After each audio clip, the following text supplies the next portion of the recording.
जय हिंद दोस्तों, good morning. और कैसे हैं आप सब? उम्मीद करते हैं अच्छे होंगे। बड़े दिन के बाद आप लोग के बीच में आना पड़ रहा है, तो थोड़ी सी दिक्कत थी, इस वजह से आप लोग के बीच में नहीं आ सके। तो कोशिश करते हैं आने के लिए, और इस परिवार में आप सभी लोगों का स्वागत है। और ठीक है, देखिए कि बात ये है कि जो है कि आरो परीक्षा लगा है सभी का, और उम्मीद करते हैं कि सब अच्छे से पढ़ते होंगे। पढ़िए, हम सब लोग भी पढ़ाई करते ही हैं। और देखिए लाइन सुनाते हैं, गौर से सुनिएगा।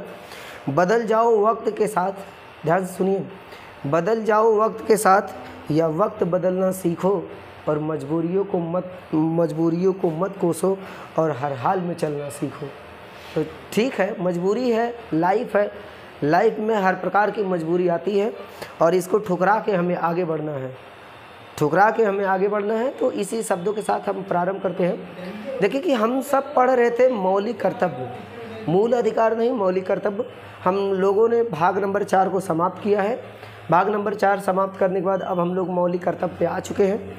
मौलिक कर्तव्य में आने के लिए हम लोग आपसे बताए थे, मतलब जैसे कि 4 राज्य के नीति निर्देशक तक थोड़ी सी रिपीट करते हैं। रिपीट ये करते हैं कि भाग नंबर 1 में भारत राज्यों का संघ होगा, भारत शैल बी यूनियन। और भाग नंबर 2 में नागरिकता देखे, भाग नंबर 3 में मौलिक कर्तव्य देखे, भाग नंबर 4 की बात करते हैं। भाग नंबर 4 में जो है कि हम लोग क्या देखे थे, राज्य के नीति निर्देशक तत्व। और भाग नंबर 5 की बात करते हैं कि संघ की कार्यपालिका है, संघ की कार्यपालिका बाद में देखेंगे। लेकिन इसके पहले एक और भाग आता है जिसको हम लोग भाग 4 का बोलते हैं हिंदी में, और इंग्लिश में 4K, हिंदी में बोलेंगे 4K। ठीक है, हम लोग 36 से लेकर के 51 तक भाग नंबर 4 में देखे थे। अब इसमें मुझे क्या देखना है कि 51A एक प्रकार का अलग से अनुच्छेद है, एक प्रकार का अलग से अनुच्छेद है 51A की बात कर रहे हैं। और इसी 51A में क्या उल्लेख है, मौलिक कर्तव्य। देखिए कि भारत सरकार के द्वारा जो है कि मूल अधिकार दिया गया है, लेकिन भारत सरकार मतलब भारत के संविधान के माध्यम से जो हमें अधिकार दिया गया है, उसके लिए हमें एक कर्तव्य भी दिया गया है। मतलब कर्तव्य देने का मतलब है कि हमारा इस देश के प्रति क्या कर्तव्य बन सकता है। मेरा भी तो कोई कर्तव्य होना चाहिए इस देश को आगे बढ़ाने के लिए, या जो है कि देश में जितने भी प्रकार के ऐसे मतलब है कि जैसे राष्ट्रीय ध्वज हो गया, और राष्ट्रीय आंदोलन हो गया, प्राकृतिक संरक्षण हो गया, पर्यावरण संरक्षण हो गया, इन सभी को पालन करने के लिए कुछ हमें कर्तव्य दिया गया है। यदि हम कोई कोई काम करते हैं, तो भारत सरकार के द्वारा हमें ये देखा जाता है कि फला व्यक्ति क्या कर्तव्यों का पालन किया है या नहीं किया है। जब हम लोग निर्वाचन वगैरह में हम लोग जो है कि अप्लाई करते हैं चुनाव प्रतिनिधि के माध्यम से, तो जो है कि वहाँ पे भी ये मौलिक कर्तव्य देखा जाता है। तो आइए हम लोग बात करते हैं कि मौलिक कर्तव्य के बारे में क्या क्या है इसमें। मैं पिछले क्लास में देखिए कि पहले हम आपसे कुछ बात करते हैं कि मौलिक कर्तव्य पहले हमारे संविधान में नहीं था। इसे संविधान संशोधन के माध्यम से लाया गया है संविधान में, और लाया गया है तो संविधान संशोधन के माध्यम से। और कौन सा संविधान संशोधन हो सकता है मौलिक कर्तव्य में? हमारा मौलिक कर्तव्य में संविधान संशोधन हो सकता है 42वां संविधान संशोधन। 42वां संविधान संशोधन 1976 में ये लाया गया है। और मेन बात, एक कमेटी का गठन किया गया था जिसका नाम है सरदार स्वर्ण सिंह कमेटी। इस सरदार स्वर्ण सिंह कमेटी के माध्यम से इस भारत में मौलिक कर्तव्य लाया गया है, भारत के संविधान में मौलिक कर्तव्य जोड़े गए हैं। मैं आपसे ये बताया था कि जहाँ 4A कैपिटल A दिखी, इसका मतलब है संविधान संशोधन के माध्यम से उसे हमारे संविधान में जोड़ा गया है। तो बात समझ लीजिए, भाग नंबर 4A में मौलिक कर्तव्य का उल्लेख है। आर्टिकल पूछे कि इस आर्टिकल से है, आर्टिकल नंबर 51A से लेकर के हमारा जो है कि 51K तक है। हिंदी में बदल सकता है, हेर फेर कर सकता है, ABC, इंग्लिश में, हिंदी में का, खा, ग, घ, ऐसे करके आ, बा, सा करके दे सकता है। तो देने का कई तरीका है, लेकिन हम लोग यहाँ से याद करने में हमें थोड़ी सी सुविधा होगी, इस वजह से हम ABCD करके हम लोग यहाँ पे जुड़े हैं। और ध्यान दीजिए, और हम बात करते हैं कि जब संविधान लागू किया गया था उस समय नहीं था मौलिक कर्तव्य, लेकिन बाद में 42वें संविधान संशोधन स्वर्ण सिंह माध्यम से 42वें संविधान संशोधन 1976 में ये हमारे मौलिक कर्तव्य में ये जोड़ा गया है। और फिर मैं आपसे ये भी बता देना चाह रहा हूँ, जब ये इस समय जोड़ा गया था उस समय हमारे मौलिक कर्तव्यों की संख्या कुल 10 थी। मौलिक कर्तव्यों की संख्या 10 थी, लेकिन अब वर्तमान में मौलिक कर्तव्यों की संख्या कुल 11 है। वर्तमान में कौन सा है? वर्तमान में कुल मौलिक कर्तव्यों की संख्या हमारा जो है कि 11 है। जो 11वां मौलिक कर्तव्य हमारा बनता है, सबसे पहले ये देख ले क्योंकि यहाँ से इम्पोर्टेंट है। 11वां मौलिक कर्तव्य में ये बात लिखी गई है, 11वां मौलिक कर्तव्य में ये बात लिखी गई है कि जो है कि प्रत्येक माता पिता का ये दायित्व होगा कि अपने बच्चे को जो है कि स्कूल भेजे, विद्यालय भेजे, और वहाँ पे उनके बच्चे को सरकार जो है 6 से 14 वर्ष कितना है यहाँ पे ईयर जो है कि एज जो है कि 6 से 14 वर्ष तक के बालकों को सरकार निःशुल्क में शिक्षा देगी। निःशुल्क में शिक्षा देने का प्रावधान ये किया गया है। लेकिन ये हम आपसे पता 11वां मौलिक कर्तव्य ये था नहीं, ये भी अलग से जोड़ा गया है। अगर संविधान संशोधन की बात करते हैं, ये 86वें संविधान संशोधन माध्यम से 2002 सन 2002 के माध्यम से ये संविधान में 11वां मौलिक कर्तव्य जोड़ा गया है। 11वां मौलिक कर्तव्य हमारा कहता है प्रत्येक माता पिता अपने बच्चे को स्कूल भेजे और सरकार उसको निःशुल्क में शिक्षा देने का प्रावधान देगी। और 2 आर्टिकल ऐसे और है जो शिक्षा से संबंधित है।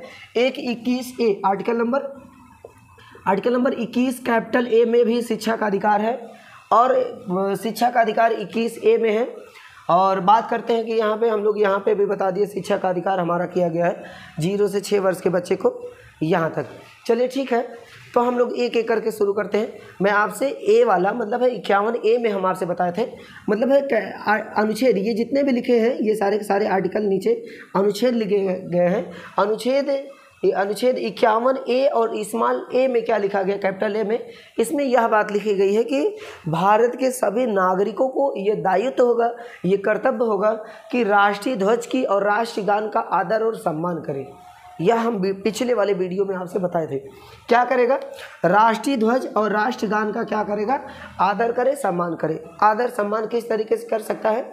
जब राष्ट्रगान 52 सेकंड की ध्वनि चलती है, 52 सेकंड की जब ये चलती है, उसमें क्या है कि अगर आपके कानों तक आवाज़ सुनाई दे रहा है, आसपास वाले मतलब करीब में आपके जो है कि चल रहा है, तो वहाँ पे क्या करें? आप बस खाली मौन अवस्था में यहाँ पे क्या करें? खड़े हो जाए। और दूसरी बात हम आपसे बता रहे हैं, रही बात राष्ट्रगान हो गया। राष्ट्र ध्वज क्या है? राष्ट्रीय ध्वज अभी आप लोग देखे होंगे हर घर तिरंगा के माध्यम से कितने तिरंगा मतलब है कि घर घर बांटे गए, और ये जो घर घर बांटे गए हैं तिरंगे, और वहाँ पे तिरंगा का क्या अपमान नहीं हुआ है? अपमान उस दिन नहीं हुआ है, लेकिन और जिस दिन हम लोग 15 अगस्त को छोड़ दें, वहाँ पे देख सकते हैं आपके जो है कि तिरंगा कहीं इधर पड़ा है, कहीं उधर पड़ा है, नाली में पड़ा या कहीं, ये भी तो हमारा सम्मान है, ये हमारा मौलिक कर्तव्य है। इस मौलिक कर्तव्य को समझेगा कौन? समझने के लिए इसीलिए मौलिक कर्तव्य जोड़ा गया है, इसका आदर करे, सम्मान करे। ये 51A में लिखा है। बी में बात क्या लिखी गई है? मतलब है मौलिक कर्तव्य का दूसरा कौन सा हमारा कर्तव्य बनता है? राष्ट्रीय आंदोलन को प्रेरित करें और उसे हृदय से संजोए रखें और उसका पालन करें। राष्ट्रीय आंदोलन क्या है? राष्ट्रीय आंदोलन का मतलब है कि अगर राष्ट्रीय लेवल में किसी प्रकार का आंदोलन होता है, किसी अन्य देश के साथ में अगर किसी प्रकार का मतलब है कि आंदोलन होगा, उसमें और उसकी बातों को समझे, और उसकी बातों को समझने के साथ साथ ज़रूरत पड़ने पे जो है कि अपना भी कुछ सहयोग करे उसमें, यही हमारा राष्ट्रीय आंदोलन है। कहने मतलब राष्ट्रीय आंदोलन में सभी की एकता चाहिए, अखंडता मतलब है कि अखंडता नहीं चाहिए, मतलब है खंडता नहीं चाहिए, एक चाहिए। सभी भारत के अखंड होने चाहिए, मतलब सभी को एकजुट होकर के उसके जो है कि प्रेरित करे और उसे हृदय से संजोए रखे। और संजोए रखने का मतलब ये है कि उसे जो है कि दिल से माने, और उसमें जो है कि बिना तन मन से मतलब है उसमें जो है कि तन मन धन से मतलब जो जिस लायक रहे उसमें जो है कि भागीदारी भी करे। ये हमारे लिखा गया बी में, ये हमारे बी में लिखे गए। सी में देख रहे हैं, सी में प्रभुता और एकता और अखंडता को बनाए रखें। मतलब आप जानते हैं भारत के समुदाय, भारत के देश में कुल मिलाकर के हर सभी प्रकार के जाति धर्म हैं, हिंदू मुस्लिम सिख ईसाई, फिर भी भारत अखंड भारत है। मतलब भारत के फिर भी मतलब खंड नहीं किया जा सकते। तो क्या है? ये हमारा संविधान का देश मतलब देन है, जो आज हमें सभी भाई लोग, हिंदू हो, मुस्लिम हो, सिख हो, ईसाई हो, सभी भाई लोग एकजुट हो करके जो आज इस भारत में रह रहे हैं। कारण इसका जो है कि हमारे मौलिक कर्तव्य में लिखा गया है, भारत को प्रभुत्व, एकता और अखंडता बनाए रखना। प्रभुत्व एकता मतलब है सभी एक रहेंगे, अखंड मतलब है भारत का डिवाइड नहीं हो सकता। जो पाकिस्तान का डिवाइड हो गया, बांग्लादेश का डिवाइड हो गया, कभी एक दिन ऐसा था जो भारत के हिस्से थे, ये खंड नहीं होगा, अखंड अखंड होगा, मतलब है सभी को एक बना के रखना है, मतलब है कि कैसा, संप्रभुत बना के रखना है। प्रभुत का मतलब है यहाँ पे गलत हो गया थोड़ा से, संप्रभुत सभी को एक बना करके रखना है, सभी को संविधान के नज़र में विशेष तरीके से सभी को विशेष देखा जाएगा, कोई ऊपर नीचे किसी की बाद या पहले की बात में किसी भी प्रकार की भागीदारी नहीं होगी, सभी को एक तरीके से इसमें काम होगा। चलिए यहाँ तक सभी समझ में आ गया। ए में राष्ट्रीय ध्वज राष्ट्रीय गान का आदर करें, सम्मान करें। बी में राष्ट्रीय ध्वज को प्रेरित करें और उसे हृदय से संजोए रखें। सी में संप्रभुता, एकता और अखंडता को सुनिश्चित बनाए रखें। ऐसी कोई बात ना बोल दे इस समाज में कि जो है कि हिंदू मुस्लिम आपस में विभेद उत्पन्न हो जाए, और विभेद होने के नाते जगह जगह पे धरना प्रदर्शन चलने लगे, इसको थोड़ा सा ख्याल करेंगे। और आगे चलते हैं, यहाँ तक हम लोग पहले से बात करें। डी में मतलब देश की रक्षा करें और उसके जो है कि और वहाँ पे आह्वान किए जाने पे अपने भागीदारी भी दें, देश की रक्षा करेंगे। देश की रक्षा अभी हम लास्ट में याद कराने की कोशिश करेंगे। देश की रक्षा करें, रक्षा करने का मतलब है कि किसी भी तरीके से अगर ज़रूरत पड़ने पे आप तैयार हो और वहाँ पे मतलब है कि और देश की सेवा करें, रक्षा करें। सेवा कई तरीके से हो सकता है, रक्षा भी कई तरीके से हो सकता है, आप लोग खुद पता होगा। तो क्या करना है, देश की रक्षा करना है और वहाँ जो आह्वान किए जाने पर अगर ज़रूरत पड़ने पे हम लोग को वहाँ पे भागीदारी भी करना ज़रूरी है, यह बात लिखा गया है।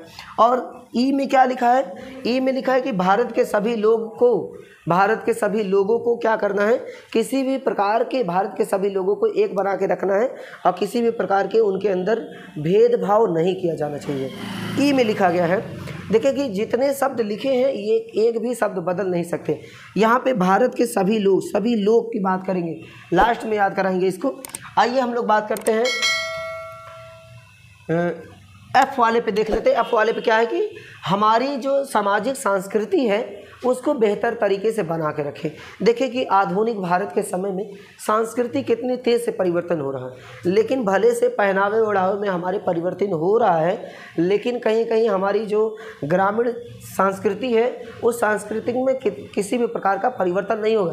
पहले भी शादी होती थी पुराने परंपरा के माध्यम से, आज भी शादी पुराने परंपरा के माध्यम से हो रही है। कहने का मतलब हमारी संस्कृति गौरवपूर्वशाली है अभी भी, और लोग गौरवपूर्व के माध्यम से शादी विवाह का कार्यक्रम करते हैं। किसी के मर जाने पे किस तरीके से उसकी अर्थी का संस्कार करते हैं, ये भी हमारी संस्कृति है। और जो है कि और शादी विवाह की संस्कृति है, पूजा अर्चना अर्पण करने की संस्कृति है। इस संस्कृति को हम लोग बना करके रख सकते हैं। आर्टिकल नंबर एफ में बात लिखी गई है, याद कराएंगे। और जो है कि जी में प्राकृतिक पर्यावरण और वन्यजीवों की रक्षा करने का दायित्व किसके पास है, मतलब है कि पेड़ की कटाई कम करें। हमारे ऐसा जिस निवास में हम लोग रहते हैं, ऐसा नहीं कि सारा का सारा आप जो है कि पूरा का पूरा पेड़ काट के रख दें, नहीं, ऐसा नहीं। ये हमारा कर्तव्य बनता है सभी पर्यावरण को सुरक्षित रखें, जिससे हमारे आने वाली पीढ़ी उसकी फ़ायदा उठा सके। और जो है कि मौसम परिवर्तन वगैरह जो भी हमारे देश में जो भी प्रावधान है पालन करने का काम हमारे पास है। मतलब प्राकृतिक पर्यावरण की क्या करना, मुझे क्या करना, उसकी रक्षा करना, और सभी जीवों को भी क्या करना है, रक्षा करना है। जीव भी हमारे लाइफ में कहीं ना कहीं अहम रोल निभाते हैं। तो आगे चलते हैं। और यच में क्या लिखा है, यच में हमारे वैज्ञानिक दृष्टिकोण, जैसे कि हमारी देखने की नज़रिया, जिस तरीके से वैज्ञानिक अपने देश के प्रति समर्पित हो जाते, काम करते हैं किसी मुल्क के हिसाब से, उसी हिसाब से हमें भी क्या करना है। मतलब है कि इसमें अगर वैज्ञानिक किसी भी प्रकार का काम कर रहे हैं तो उनकी बातों को समझें और उनको जो है कि सम्मान देने का प्रयास करें। और जो है कि यही बात लिखी गई है यच में, मतलब वैज्ञानिक दृष्टिकोण कैसा होना चाहिए, वैज्ञानिक दृष्टिकोण वैज्ञानिक लोगों की हमारे नज़र में सम्मान हो, हमारे भारत मुल्क के लोगों के लिए सम्मान हो, यह बात लिखी गई है यच में। और बात करते हैं आई में सार्वजनिक संपत्ति को सुरक्षित रखें। सार्वजनिक संपत्ति कौन सी है, मान लीजिए कि ताजमहल बन गया है, लाल किला बन गया है, पार्क है, और जो है कि विकास भवन में जो है कि माध्यम से जितने भी प्रकार के बारात घर हो गए, ये क्या है, सार्वजनिक संपत्ति है। गवर्नमेंट की जो हैंडपंप है ये भी तो सरकारी संपत्ति है, इसका तोड़ फोड़ ना करें। सरकारी विद्यालय है, रोडवेज बसें हैं, इन सभी सरकारी संपत्ति का जो है कि इसका जो है कि संपत्ति को जो है कि सुरक्षित रखें। आप जानते हैं कि अगर हम सरकारी संपत्ति की तोड़ फोड़ करते हैं या किसी प्रकार का क्षतिग्रस्त पहुंचाते हैं, उसकी भरपाई भी हम ही को या भारत की जनता को ही करना पड़ेगा। बात समझ लीजिए, टैक्स के माध्यम से। और आगे बात करते हैं हम लोग जो है कि IJ क्या है कि व्यक्तिगत या सामूहिक रूप से कुछ ऐसा काम करे कि लोगों का कल्याण हो सके। व्यक्तिगत या सामूहिक रूप से कुछ ऐसा काम करे कि लोगों का क्या हो सके, कल्याण हो सके। ये बात लिखी गई है हमारी। कुछ ऐसी गतिविधियां होनी चाहिए, कुछ ऐसे व्यक्तिगत या सामूहिक रूप से जो है कि गतिविधियां होनी चाहिए जो हमें ये हो सके। और के हम आपसे बता दिए हैं, प्रत्येक माता पिता अपने बच्चे को स्कूल भेजे और कितने वर्ष से 6 से 14 वर्ष सरकार उसको निःशुल्क में शिक्षा देने का काम करेगी। या जो है कि के मतलब है ग्रामर। देखिए याद कैसे करेंगे, ध्यान दीजिए। मान लीजिए कि A फॉर एप्पल होता है।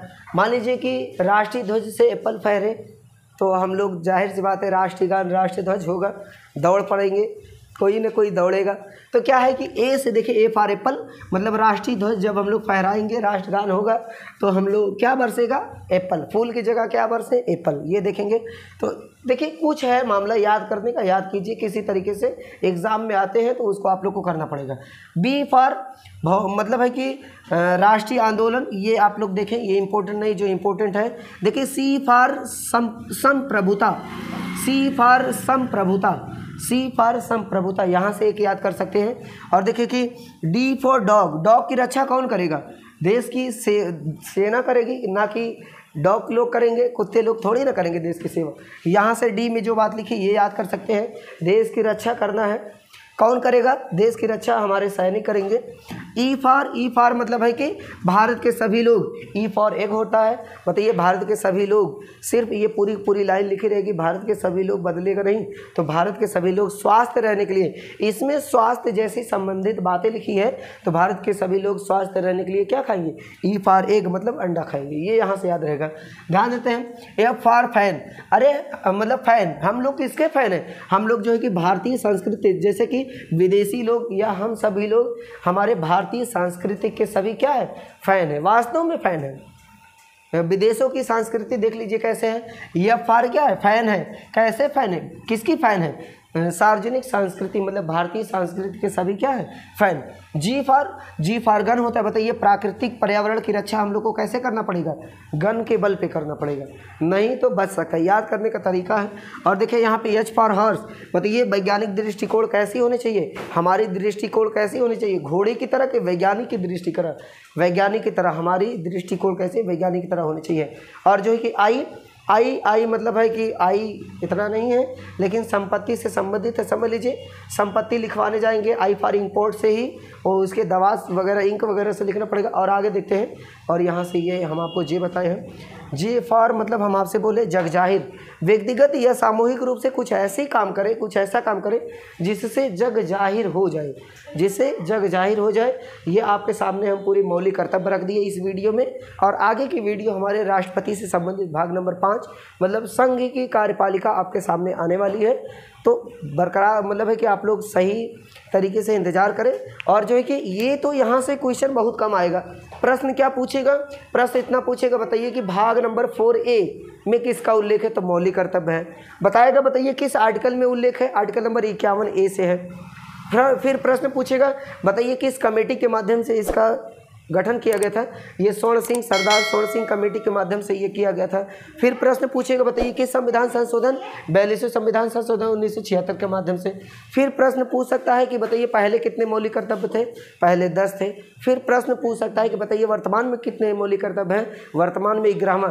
फिर प्रश्न पूछ सकता है, बताइए कि 11वां मौलिक कर्तव्य किस संविधान संशोधन के माध्यम से, तो 86वें संविधान संशोधन 2002 के माध्यम से। फिर प्रश्न पूछेगा, बताइए कि क्या लिखा है, 11वां मौलिक कर्तव्य क्या है, शिक्षा से संबंधित है। प्रत्येक माता पिता अपने बच्चे को कहाँ भेजे, स्कूल भेजे। चलिए यहाँ से विदा लेते हैं। हमारे चैनल को सब्सक्राइब, लाइक, कमेंट जरूर करें। आपसे विनम्र निवेदन है कि हमारे चैनल को पसंद करें, लाइक करें, कमेंट करें, बस।